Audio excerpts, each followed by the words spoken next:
There is a sense in which it's suggested that transformational leadership is a form of alchemy, and it's an interesting analogy, because alchemy by its nature is the blending of forces, particularly chemical forces, and in this case the analogy stretches to the blending of people and the thoughts and thinking and ambitions and hopes and desires of people to produce a blend which is, I think, in the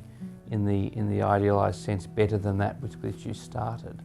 The leadership circle for me in that context is all about blending, and perhaps in a very simplistic way,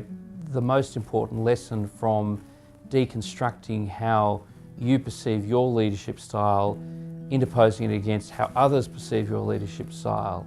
produces an outcome which is ultimately really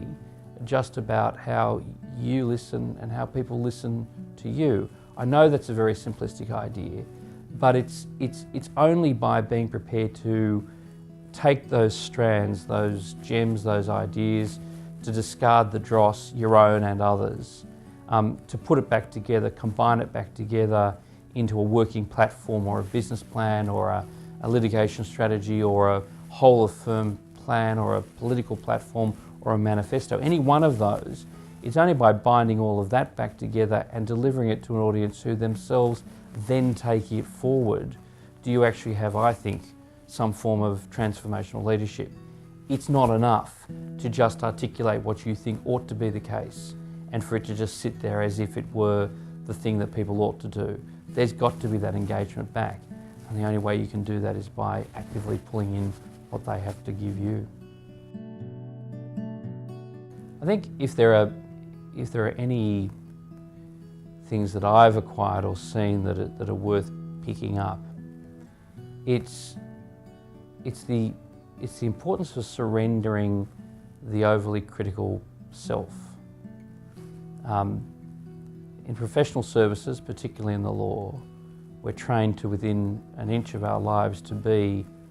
hypercritical of work product, of propositions, of legal precedent, even of our clients, because we're attempting to get our clients to a place that they want to get to, but they seem blocked from. Litigation's an example of that.